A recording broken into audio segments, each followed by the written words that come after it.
The Kethmoran stellar dominion had ruled the galaxy for 3,000 years with absolute authority. Their crystalline warships stretched across star systems like glittering death, each vessel capable of sterilizing entire worlds with focused solar energy. Admiral Gaithara stood on the command bridge of the flagship Eternal Subjugator, her four arms crossed in satisfaction as she gazed upon the latest conquest, a small blue-green world called Earth. The planet hung before them like a jewel, completely defenseless. Initial scans had revealed a primitive species that had barely achieved faster-than-light travel. These humans possessed no energy shields, no plasma weaponry, no crystal technology whatsoever. Their vessels were crude metal constructs powered by primitive fusion reactions. It would be the easiest subjugation in recent memory. Deploy the standard pacification fleet, Zawixthara commanded, her crystalline voice echoing through the bridge. 50 dreadnoughts should be sufficient to demonstrate our superiority. Broadcast the surrender terms in their primitive languages. The human governments had already received the ultimatum. Total surrender within 72 Earth hours, or face complete annihilation. It was the same offer the Dominion had extended to every species they encountered. Most surrendered immediately upon witnessing their technological superiority. A few foolishly resisted and were promptly vaporized. But something was different about these humans. Instead of the expected response, either immediate surrender or desperate defensive preparations, there had been only silence from the planet below. No communications, no military movements, no signs of panic or preparation. The electromagnetic spectrum remained curiously quiet. Admiral called out Navigator Kelnoth from his crystalline console. We're detecting some unusual activity in the outer system. It appears to be nothing. Explain nothing, the Wyxar demanded, her secondary arms flexing with irritation. There are gravitational anomalies, energy signatures that don't match any known technology, and sensor readings that contradict each other. Our instruments are detecting both the presence and absence of objects in the same locations. Before the Admiral could respond, Weapons Coordinator Hexvala spoke up, his voice tight with confusion. Admiral, I'm reading impossible energy signatures from what appears to be empty space. The readings suggest a vessel of enormous size, but visual confirmation shows nothing. Zawixthara moved to the primary sensor array, her four eyes narrowing as she studied the contradictory data. For 3 millennia, Kethmoran technology had been flawless, their sensors capable of detecting a grain of sand from a light year away. These readings made no sense. Could it be some form of cloaking technology? She wondered aloud. Unknown, Admiral. The energy patterns are unlike anything in our databases. They appear to be... Hexvala paused, checking his readings again. They appear to be deliberately impossible. The first sign of trouble came when Dreadnought Crystal Fist simply stopped responding. The massive warship had been patrolling the outer edge of Earth's solar system when its communications went silent. Visual contact remained.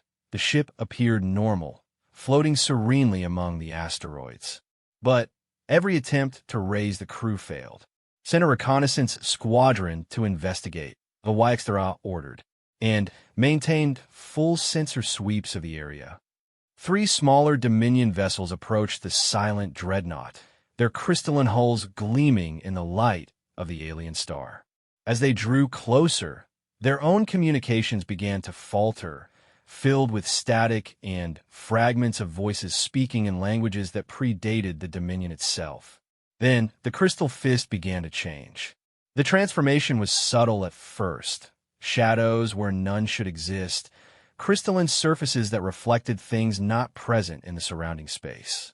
The ship's elegant, angular lines became somehow fluid, as if the vessel was being viewed through disturbed water. The reconnaissance squadron reported that their instruments were detecting impossible geometries, surfaces that folded in on themselves, corridors that led to rooms larger than the ship itself. Admiral, Kelnoth's voice carried a note of panic unusual for a Kethmoran officer. The Crystal Fist is still broadcasting its identification codes, but The ship broadcasting them is 3 times larger than the vessel we're observing. That's impossible. Yes, Admiral. That's exactly the problem. The reconnaissance squadron attempted to dock with the affected dreadnought, but as they approached, their own ships began to exhibit the same impossible characteristics. One vessel reported that their cargo bay had somehow expanded to contain a fully operational shipyard, complete with vessels they didn't remember building. Another found that their bridge existed simultaneously on 17 different decks. Then came the voices. At first, they were whispers in the background static of normal communications. Crew members throughout the fleet began reporting strange audio phenomena. Conversations in dead languages, technical discussions about technologies that couldn't exist, and, most disturbing of all, their own voices discussing events that hadn't happened yet. Chief Communications Officer Vexthala attempted to trace the source of the transmissions, but found that they appeared to be coming from everywhere and nowhere simultaneously. Admiral, the signals are propagating through our entire fleet. They're not being broadcast by any conventional means. They're simply appearing in our communication systems. The voices grew stronger, more insistent.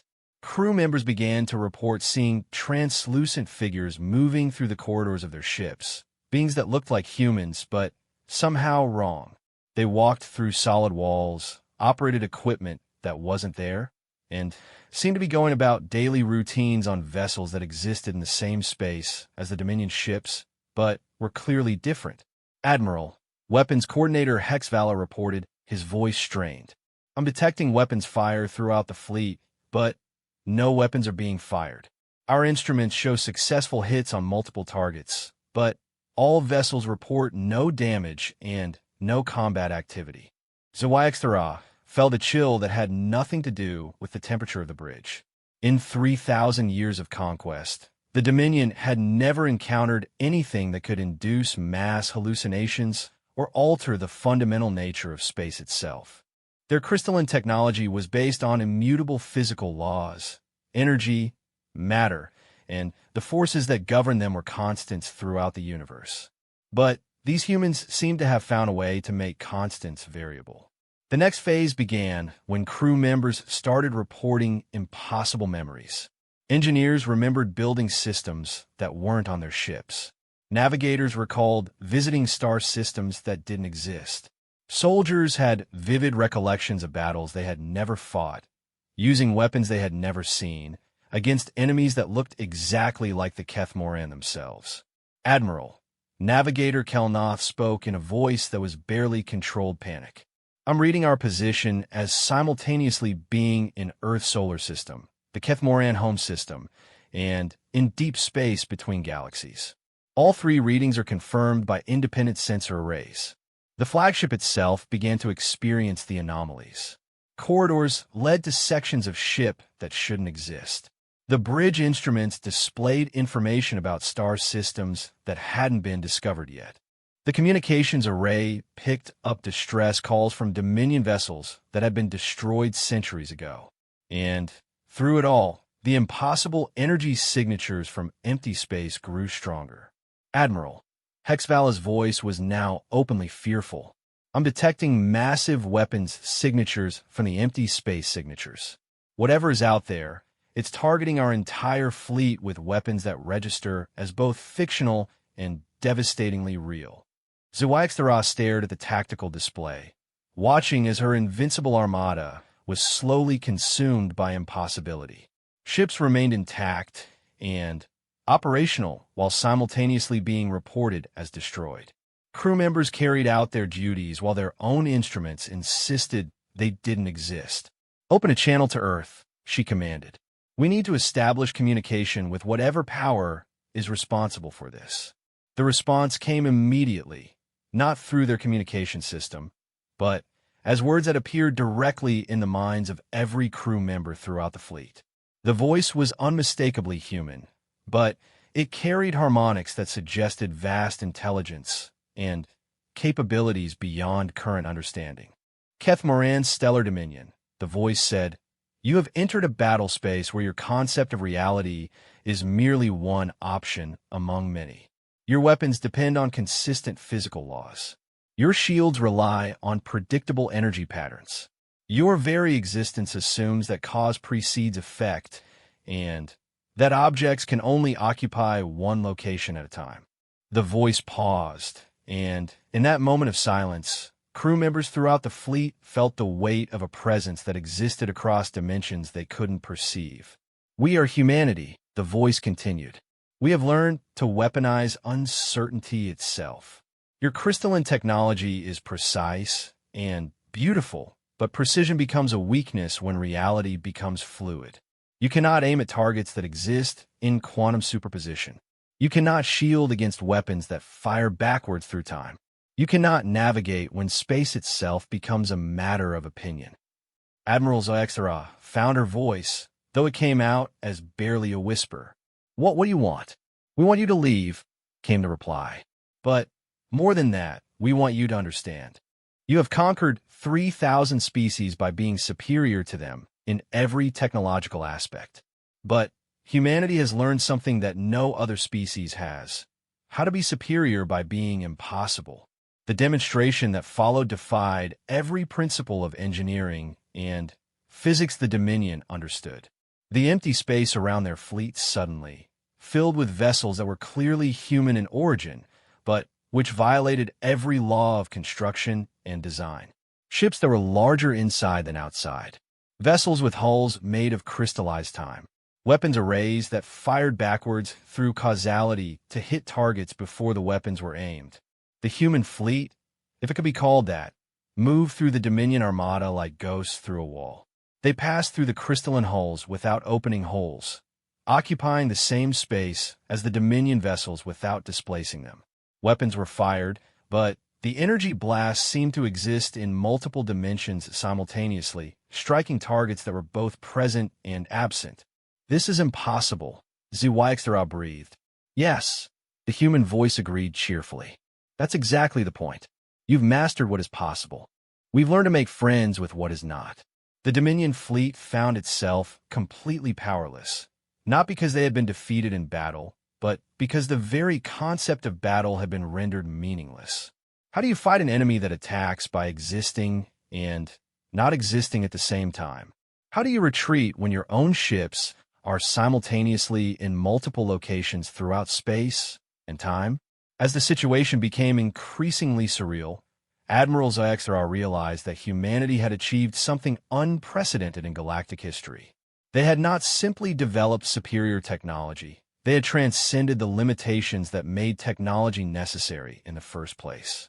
"How is this possible?" she finally asked. "Evolution," came the reply. "Every other species you've conquered developed technology to overcome the limitations of their biology and their environment. Humanity took a different approach. We developed our consciousness to overcome the limitations of reality itself. We learned that if you understand the universe deeply enough, you can convince it to behave differently." The human presence seemed to intensify around the flagship. "Your species sees the universe as a machine to be understood and exploited. Ours learned to see it as a conversation partner. When you treat reality as absolute, you become constrained by its rules. When you treat it as negotiable, you discover that everything is much more flexible than it appears." Admiral Axra looked around her bridge, where her crew was struggling to operate instruments that were simultaneously functional and non-existent, in a ship that was both destroyed and perfectly intact in a battle that was both over and hadn't yet begun. For the first time in 3,000 years of galactic dominance, she felt something that no Keth Moran had experienced in living memory: fear. The transformation of the Dominion fleet accelerated beyond anything Admiral Zoexera could have imagined. What had begun as isolated anomalies now consumed entire sectors of her armada. Ships reported being simultaneously engaged in fierce battles and peaceful negotiations. Crew members found themselves performing duties on vessels they had never served aboard, fighting wars that existed only in probability space. Admiral, Chief Engineer Doxmiro reported from engineering, though his image on the communication screen kept shifting between different versions of himself: young and old, confident and terrified, alive and somehow translucent. I'm running diagnostics on systems that don't exist to repair damage that hasn't happened yet. My readings indicate that our crystal matrix is both perfectly functional and completely destroyed. The engineering section itself had become a maze of impossible architecture. Corridors that should have led to the reactor core instead opened onto observation decks overlooking battles that were taking place in different star systems entirely. The reactor itself existed in a state of quantum uncertainty, providing power while simultaneously being offline for maintenance that would be completed last week.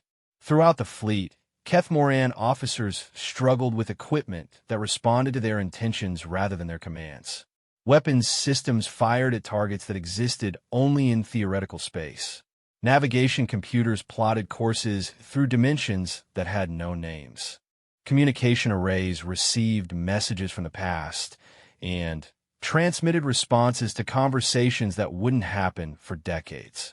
Admiral Navigator Kelnotha's voice came from everywhere and nowhere. I need to report that we have successfully arrived at our destination, which is both Earth and our homeworld of Kethmora Prime, while simultaneously never having left our original position. The tactical display before Admiral Zoexthera showed a three-dimensional representation of the battle that made her crystalline mind ache to comprehend. The human vessels, if they could even be called vessels, moved through space in patterns that violated basic geometry. They approached from directions that didn't exist, attacked from positions they had never occupied, and defended locations they hadn't reached yet. One human ship appeared to be constructed entirely of crystallized time, its hull shifting through different moments of its own existence. Another seemed to be built from living mathematics, its structure defined by equations that rewrote themselves as she watched. A third existed as a pure concept, the idea of a warship made manifest without any material substance whatsoever. How do we fight ideas? She wondered aloud. The human voice responded immediately, though it seemed to come from her own thoughts rather than any external source. You don't fight ideas, Admiral. You either accept them or replace them with better ones. The idea of the Dominion is that superior technology equals superior power. The idea of humanity is that superior understanding equals the ability to make technology irrelevant. To demonstrate this point, one of the human vessels, a ship that appeared to be constructed from folded space and crystallized impossibility, passed directly through the Dominion flagship. As it moved through the eternal subjugator, Zoexthera watched her own vessel transform. The crystalline corridors became fluid, flowing like water while maintaining their structural integrity. The bridge expanded into a vast observatory where she could see not just the current battle, but every battle the Dominion had ever fought, all occurring simultaneously in overlapping layers of reality. Her crew moved through these temporal echoes, sometimes interacting with past versions of themselves, sometimes receiving orders from future commanders who hadn't been born yet. This is what you've been missing, the human voice explained patiently. You've conquered 3,000 species by being better at the same game they were all playing. But we changed the game itself. While you perfected energy weapons, we learned to weaponize uncertainty. While you built stronger shields, we learned to phase shift between probable realities. While you developed faster ships, we discovered how to arrive before we departed. The demonstration continued as more human vessels revealed themselves throughout the Dominion fleet. They emerged from impossible angles, not from behind asteroids or planetary bodies, but from directions that simply hadn't existed moments before. They phased into reality from alternate timelines where the battle had already ended, bringing with them the outcomes of conflicts that were still in progress. One particularly disturbing human ship appeared to be crewed entirely by probability waves, conscious mathematics that had developed the ability to make decisions. Another was manned by evolved concepts that had achieved sentience through pure intellectual evolution. A third seemed to be operated by living time itself, beings that existed as conscious moments rather than persistent entities. Your error, the human voice continued, was assuming that evolution stops with biology. You enhance your bodies with technology, then enhance your technology with crystals, then stopped. You reached a peak and decided it was the highest point in the universe. But consciousness can evolve too. Intelligence can transform. Awareness itself can transcend its original boundaries.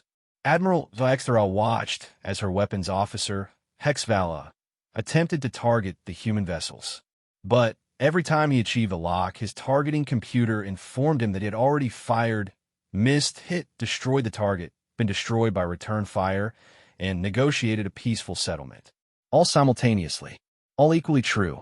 Our weapons are designed to function within consistent physical laws, Hexvala reported, his forearms shaking as he tried to operate controls that kept changing their function based on his intentions rather than their design. These humans have somehow convinced reality to be inconsistent. Our targeting systems can't lock onto entities that exist in multiple probability states. The human response came as a gentle correction that appeared directly in their understanding. Reality was always inconsistent at the quantum level. We simply learned to scale that inconsistency up to macroscopic levels. Your crystalline technology depends on forcing matter and energy into rigid patterns. Our approach involves convincing the universe that rigid patterns are just one option among many. To illustrate this principle, a human vessel demonstrated something that broke every principle of space combat the Dominion had ever learned. The ship accelerated to attack speed while moving backwards, fired weapons that traveled through time to hit targets in the past, and defended itself by convincing incoming projectiles that they were actually trying to reach different destinations entirely. Observe, the human voice suggested, and suddenly every Kethmaran in the fleet could perceive the battle from a human perspective. The experience was overwhelming. Instead of seeing ships and weapons as discrete objects following predictable trajectories, they perceived flows of possibility, cascades of potential reality, and choices that existed as living entities with their own preferences. The human vessels weren't ships in any conventional sense. They were mobile environments where different laws of physics could coexist and negotiate with each other. The crews weren't biological entities operating technology. They were partnerships between consciousness and possibility, minds that had learned to think in patterns that could rewrite local reality through focused intention. When a human weapons operator fired a gun, they weren't launching a projectile. They were convincing space itself that a projectile had always been traveling toward the target. This is impossible, Admiral Exra gasped, though she was no longer entirely sure what species she belonged to or what ship she was standing on. No, the human voice corrected gently. This is improbable. Impossible would be easier to deal with. Impossible things simply don't happen. Improbable things happen constantly, but most species learn to ignore them because they don't fit their models of how reality should work. We learn to pay attention to the improbable and invite it to become more frequent. As the human explanation continued, the Dominion fleet found itself experiencing reality from an entirely different perspective. Time became fluid, not faster or slower, but malleable in ways that allowed conscious beings to negotiate with causality itself. Space became responsive, not empty vacuum to be crossed, but living medium that could be persuaded to behave differently based on how it was approached. Matter and energy revealed themselves as stable patterns of possibility rather than fixed substances. The crystalline technology that formed the foundation of Dominion power was shown to be beautiful, but limited, like insisting on using only one color when an infinite spectrum was available. Your crystals are perfect for channeling and focusing energy, the human voice acknowledged appreciatively. But they require energy to already exist in forms they can manipulate. We learn to create energy by convincing the vacuum of space that it was temporarily less empty than usual. Your crystals can direct force with incredible precision, but they need force to direct. We learned to generate force by persuading momentum to change its mind about what direction it was traveling. The battle, if it could still be called that, entered a new phase as the human vessels began to actively demonstrate their capabilities. But instead of attacking the Dominion fleet, they began teaching it. One human ship approached a Dominion dreadnought and somehow merged with it without physical contact. The Kethmoran crew found their vessel enhanced in ways they couldn't understand. Their sensors could now detect emotional states of distant stars. Their weapons could fire healing energy that repaired targets by convincing them they had never been damaged. Their navigation system could plot courses through dimensions of pure thought. "We're not here to destroy you," the human voice explained as similar transformations occurred throughout the fleet. "Destruction is so linear, so unimaginative. We're here to offer you a choice. You can continue thinking of the universe as a machine to be conquered, or you can learn to think of it as a partner to be collaborated with." Admiral Zaxara felt her own consciousness expanding as the human influence affected her directly. She could suddenly perceive the galaxy not as a collection of star systems to be conquered, but as a vast, living entity with its own preferences and intentions. The 3,000 species the Dominion had conquered weren't defeated enemies. They were traumatized components of a galactic consciousness that had been forced into unnatural patterns. "You've been trying to impose order through force," she realized, the understanding flowing through her enhanced awareness. But order imposed from outside creates resistance. Order that emerges from within creates harmony. Exactly, the human voice confirmed, and now she could perceive it not as a single entity, but as a chorus of billions of human minds that had learned to think together while maintaining their individual perspectives. Your Dominion is built on the principle that one pattern of organization is superior and should be imposed everywhere. Our approach is based on the principle that infinite patterns of organization can coexist and enhance each other. The transformation of the Dominion fleet accelerated. Ships that had been designed for conquest found their weapons systems converting into creative tools. Crystalline energy arrays that had been built to destroy planets discovered they could also nurture new forms of life. Navigation computers that had been programmed to plot efficient conquest routes began calculating paths that would bring joy and wonder to their crews. But how do you maintain civilization without central control? Admiral Zwagstra asked, her question arising from 3,000 years of imperial thinking. "Civilization doesn't require control," came the reply, delivered by a human vessel that existed as a living demonstration of the principle. The ship was clearly organized and functional, but it had no command structure as the Kethmoran understood it. Instead, every component, both technological and biological, participated in continuous negotiation about what the vessel should do and how it should do it. We learned that consciousness naturally seeks organization and harmony when it's free to do so. Force creates the illusion of order, but it's always temporary because it requires constant energy to maintain. Voluntary organization, on the other hand, becomes stronger over time because it's based on genuine understanding and shared purpose. As this concept propagated through the Dominion fleet, something unprecedented happened. For the first time in their species' history, Kethmoran crew members began making decisions based on personal judgment rather than hierarchical commands.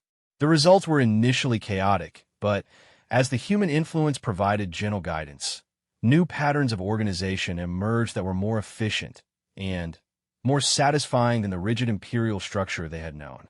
Admiral Zaxtara found herself laughing, an experience her species had largely forgotten, as she realized that the humans had conquered the unconquerable Dominion not through superior force, but by offering something far more powerful, the possibility of genuine freedom and voluntary cooperation on a galactic scale.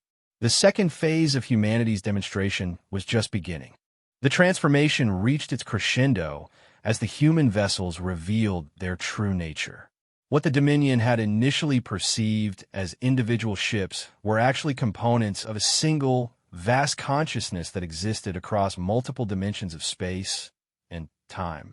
The entire human fleet was, in essence, one mind expressing itself through countless forms of organized possibility. Admiral Laxra, her own consciousness now expanded beyond anything she had thought possible, could perceive the elegant complexity of human civilization. It wasn't built on conquest or control, but on voluntary association of minds that had learned to think together while maintaining their individuality. Each human vessel was both independent and part of a greater whole, able to make autonomous decisions while contributing to collective understanding. This is what we offer the galaxy, the human voice explained, though it no longer seemed external to her thoughts. Not domination, but participation. Not conquest, but invitation to join something greater than any single species could achieve alone. The practical demonstration of this principle began as human vessels throughout the fleet initiated something unprecedented, a collaborative reconstruction of reality itself. Working together with willing Kethmoran crew members, they began to reshape local space-time into something more conducive to genuine prosperity and growth for all conscious beings. Stars that had been dimming were convinced to burn more efficiently. Planets that had been stripped bare by Dominion exploitation found their ecosystems spontaneously regenerating. Dead moons discovered they could support life if they were approached with sufficient creativity and respect for their inherent potential. Watch carefully, the human presence suggested, and suddenly every being in the fleet could perceive the process directly. Instead of using technology to force matter and energy into desired configurations, the humans were negotiating with the fundamental forces of the universe. They approached gravity not as an obstacle to overcome, but as an intelligent force with its own preferences that could be persuaded to cooperate. They treated electromagnetic radiation not as a tool to be wielded, but as a conscious entity that could be invited to participate in creative projects. The universe is alive. Admiral Zayathra realized, the understanding flooding through her expanded awareness. Not in the simple biological sense, but alive with intelligence and purpose at every level of organization. Yes, came the confirmation from what she now understood was the collective human consciousness. Atoms make choices about how to bond. Molecules negotiate with each other about what compounds to form. Gravity decides which objects deserve its attention. Consciousness exists everywhere, at every scale, in forms that most species never learn to recognize or communicate with. The Dominion had spent 3 millennia treating the universe as dead matter to be manipulated through force. Humanity had learned to treat it as a community of conscious entities to be invited into partnership. The difference in results was becoming apparent throughout the transformed fleet. Kethmoran vessels that had been rigid, militaristic constructs designed for conquest were evolving into organic partnerships between crystalline technology and living space. The crews found their ships responding to their emotional states, their genuine desires for exploration and discovery rather than their programmed imperatives for domination.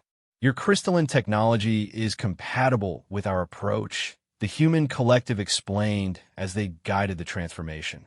Crystals are natural examples of matter organizing itself into beautiful patterns without external coercion. We simply extended that principle to larger scales. Instead of forcing organization from above, we invite organization to emerge from within. The results were extraordinary. Weapons arrays that had been designed to destroy planets began spontaneously reconfiguring themselves into devices for accelerating biological evolution. Shield generators that had been built to repel attacks discovered they could also create protective fields around entire ecosystems. Navigation computers that had been programmed for efficient conquest routes started calculating paths that would bring wonder and discovery to their crews. But the most profound change was in the crew members themselves. Freed from the rigid hierarchical thinking that had defined Dominion culture for millennia, the Kethmoran began rediscovering aspects of consciousness they had forgotten. They remembered how to feel curiosity about other species rather than just calculating their conquest value. They recalled the joy of discovery for its own sake rather than as a means to military advantage. This feels, Admiral Axera paused, searching for words to describe an experience her language had no terms for. This feels like waking up from a dream I didn't know I was having. That's exactly what it is, the human collective confirmed. Your species fell asleep to most of reality when it decided that force was the only effective way to interact with the universe. You've been sleepwalking through the galaxy for 3,000 years, missing most of what was actually happening around you.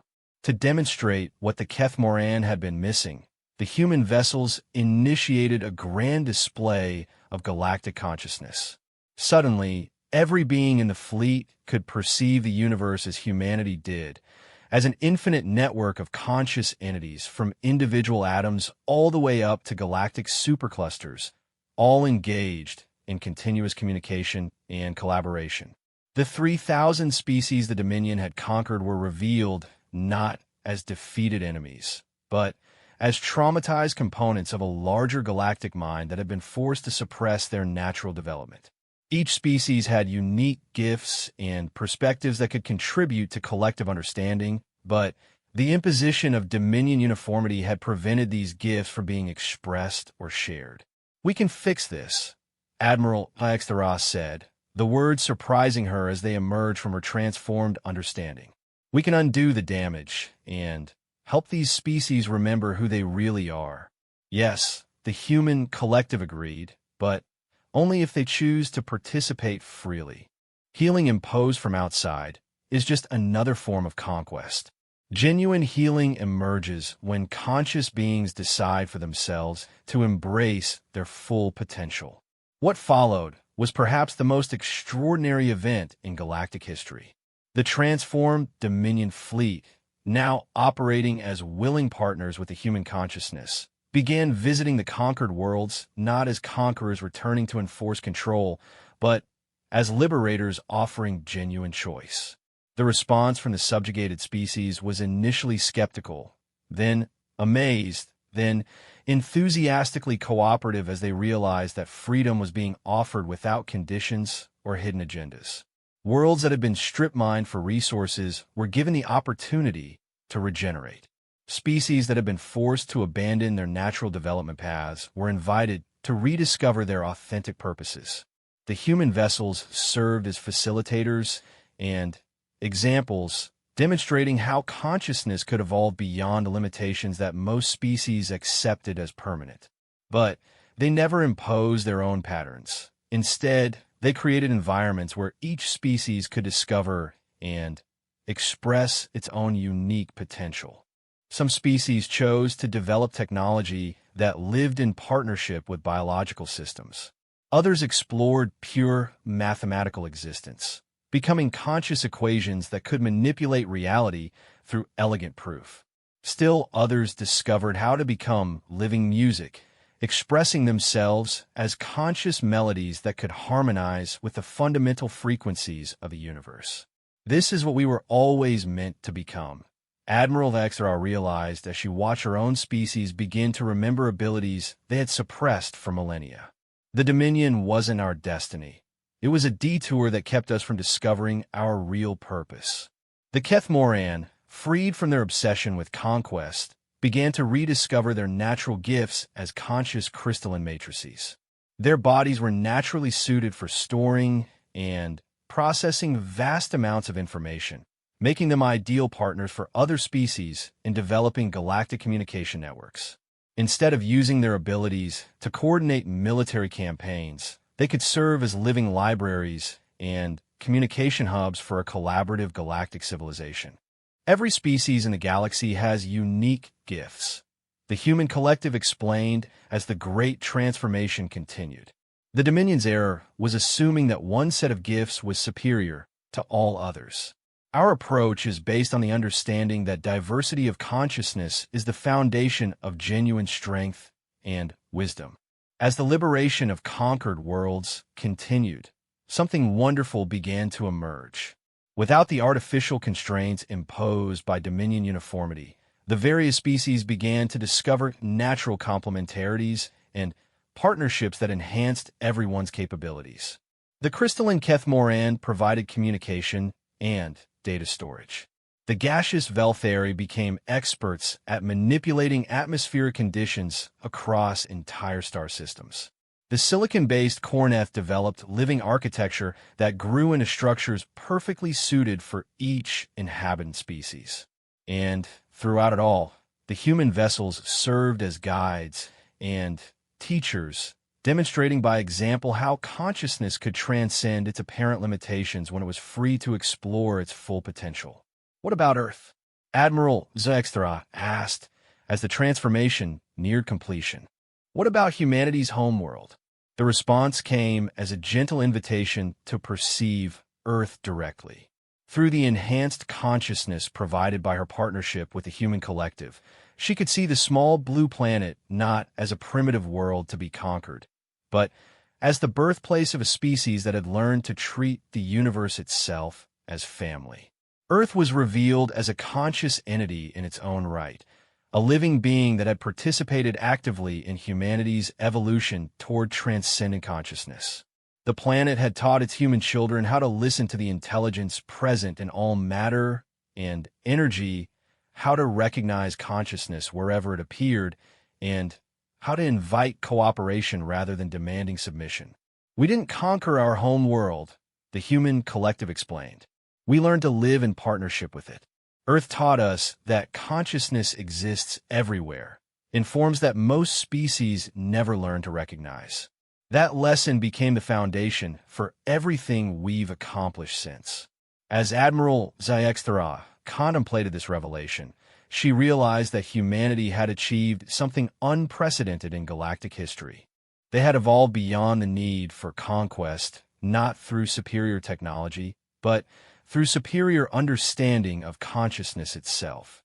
They had learned that the universe was not a collection of resources to be exploited, but a community of conscious beings to be befriended. The fear that had initially gripped the Dominion fleet was transformed into something else entirely, a profound sense of possibility and hope. For the first time in 3,000 years, the Kethmoran could envision a future based on voluntary cooperation rather than forced submission, on creative partnership rather than destructive dominance. The spectral vessels that had carved through their armada were revealed as harbingers not of destruction, but of transformation. The Stellar Dominion had indeed learned fear, but it was the fear of realizing how much time they had wasted, how much potential they had squandered, and how much genuine joy they had missed while pursuing the illusion of control through force. But it was also the fear that accompanies any genuine awakening, the fear of leaving familiar limitations behind to embrace possibilities too wonderful to have been previously imagined. The war was over, but no one had been defeated. Instead, everyone had been invited to become more than they had ever dreamed possible. And throughout the galaxy, consciousness began to sing in harmony for the first time in 3,000 years.